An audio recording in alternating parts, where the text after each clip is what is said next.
नमस्कार दोस्तों, आज हम बात करेंगे स्वतंत्रोत्तर हिंदी कहानी।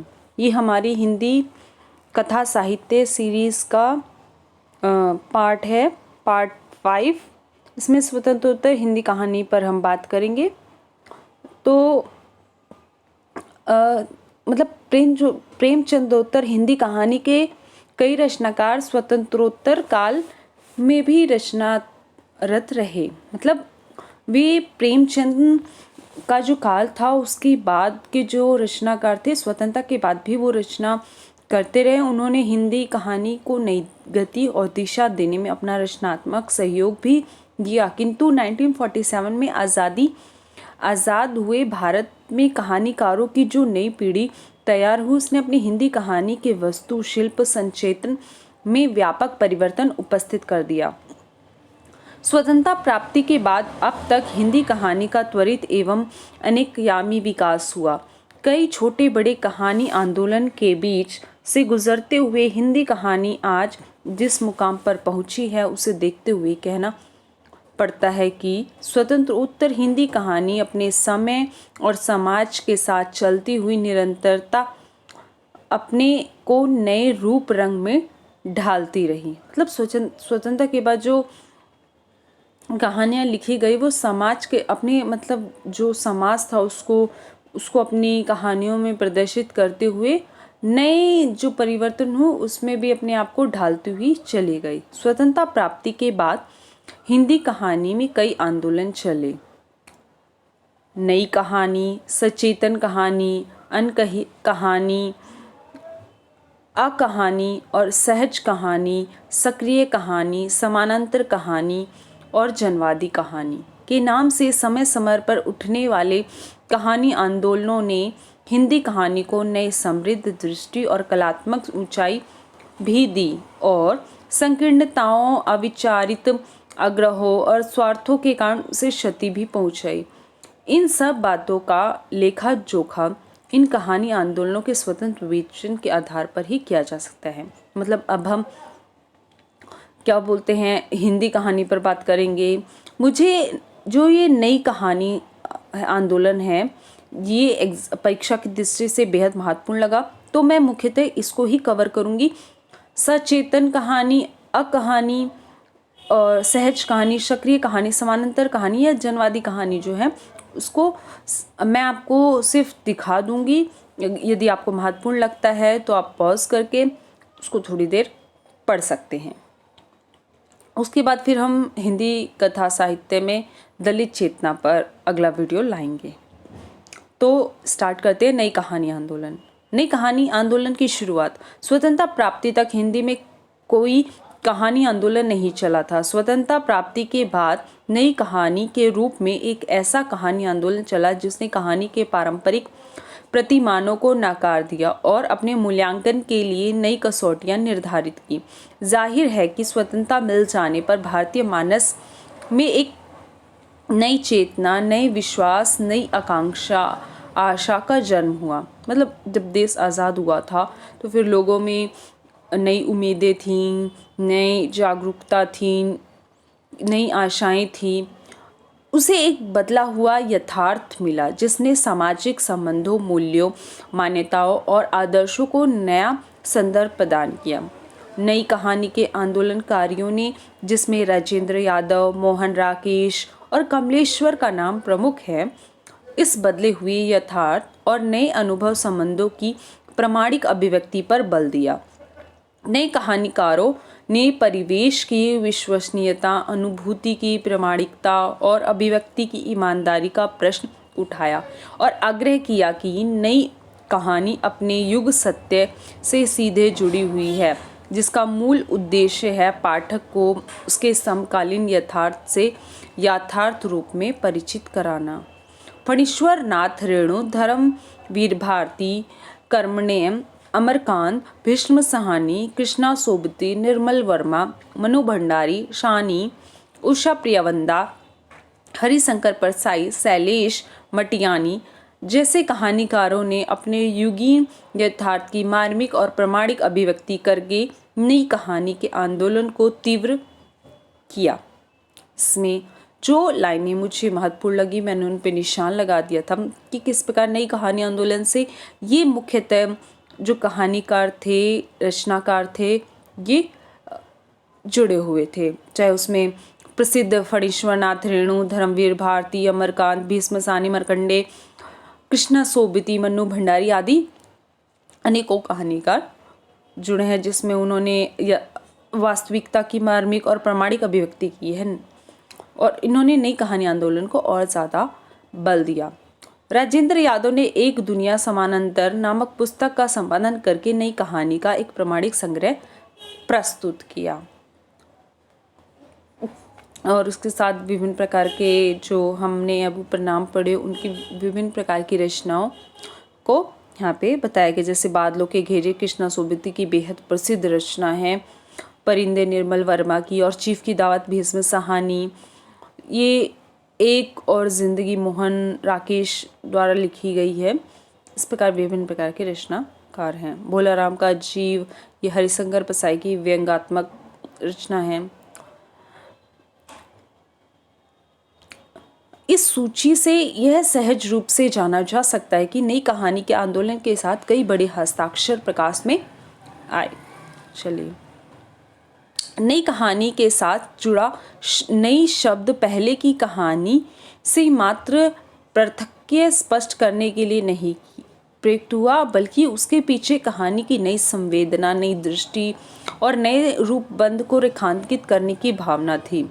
सन 1950 के बाद देश विकास की ओर अग्रसर होता प्रतीत हुआ।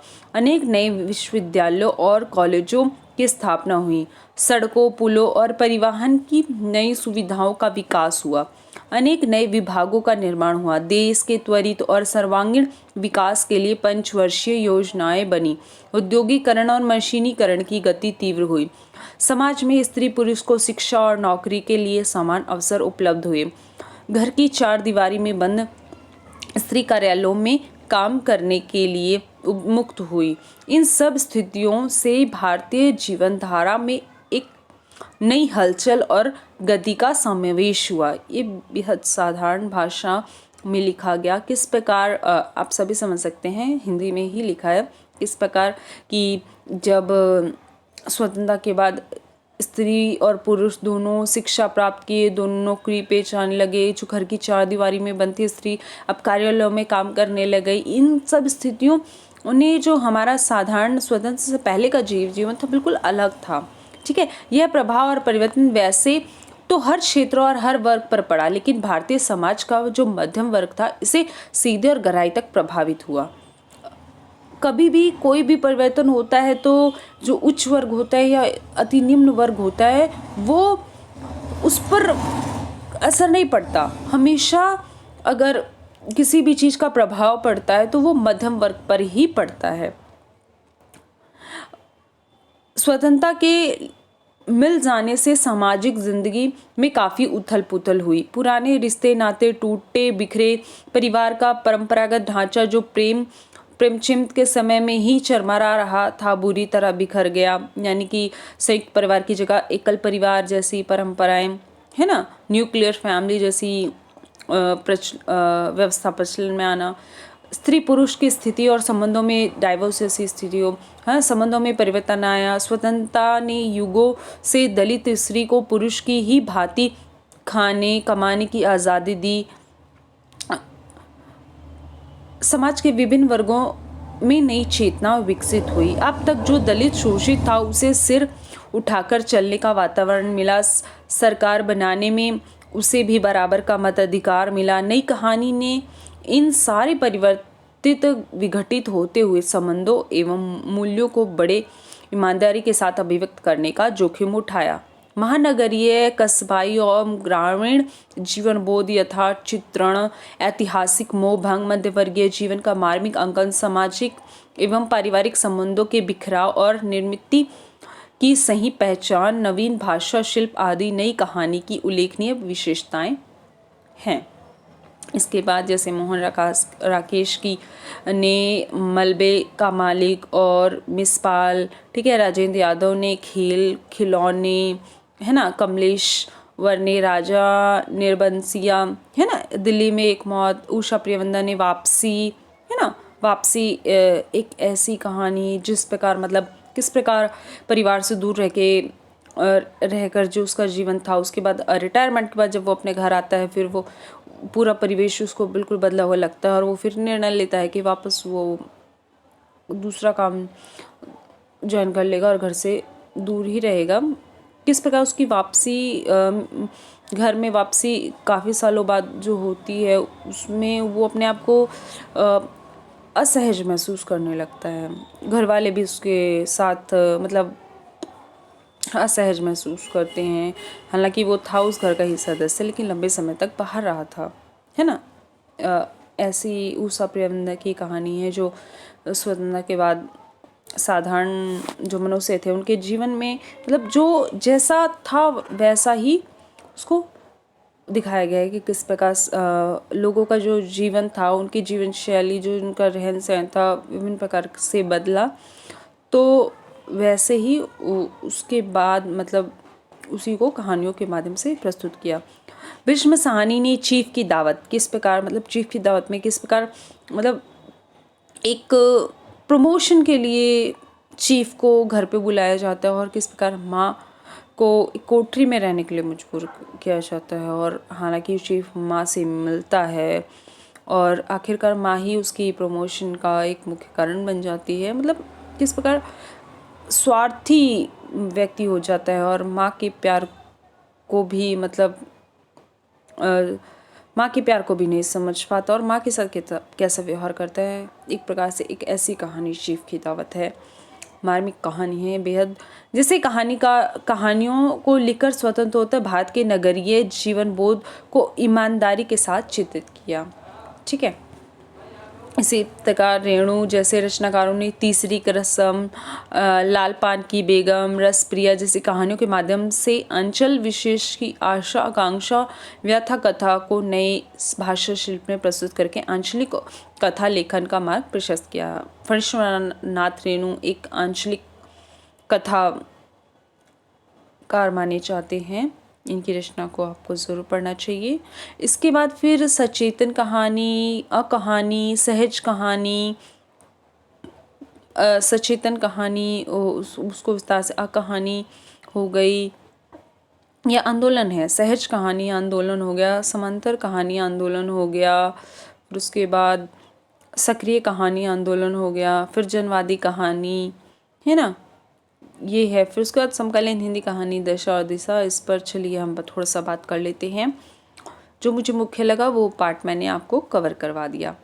फिर समकालीन हिंदी कहानी दशा और दिशा। इसमें समकालीन हिंदी कहानी से तात्पर्य उस कहानी से है जो समाज की परिस्थितियों का साक्षात्कार करती है और बिना किसी पूर्वाग्रह के समय के सच को पूरी ईमानदारी के साथ चित्रित करती है। ठीक है, इसका मतलब ये है कि समकालीन वो होती है जो उस समय चल रही होती है। ठीक है, इस संदर्भ में मधुरेश का यह वक्तव्य विचारणीय है कि समकालीन होने का अर्थ सिर्फ समय के बीच होने से नहीं है। समकालीन होने का अर्थ समय के वैचारिक और रचनात्मक दबावों को झेलते हुए उसमें उत्पन्न तनाव और टकरावों के बीच अपनी सृजनशीलता द्वारा अपने होने को प्रमाणित करना है। ये जो मधुरेश हैं उन्होंने समकालीन शब्द को इस रूप में लिया है। समकालीन कथा दृश्य पिछली कहानी आंदोलन से जुड़े रचनाकारों के अलावा अनेक नए कहानीकार सृजनरत रहे, जिसमें संजय हैं, उदय प्रकाश हैं, तेरीज और जयप्रकाश विवेक और रमेश उपाध्याय, स्वयं प्रकाश, है ना, शिवमूर्ति, मदन मोहन आदि रचनाकार हैं।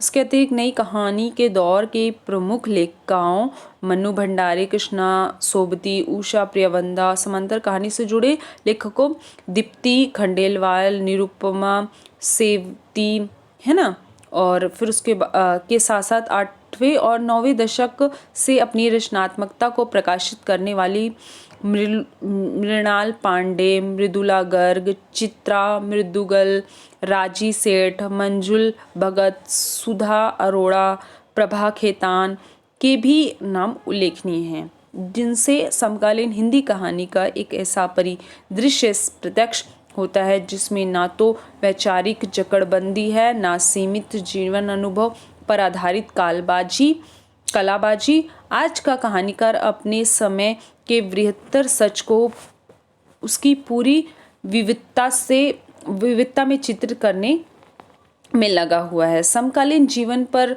राष्ट्रीय अंतर्राष्ट्रीय संदर्भों, वैश्वीकरण, उदारीकरण, इलेक्ट्रॉनिक मीडिया से कई तरह के दबाव पड़ रहे हैं।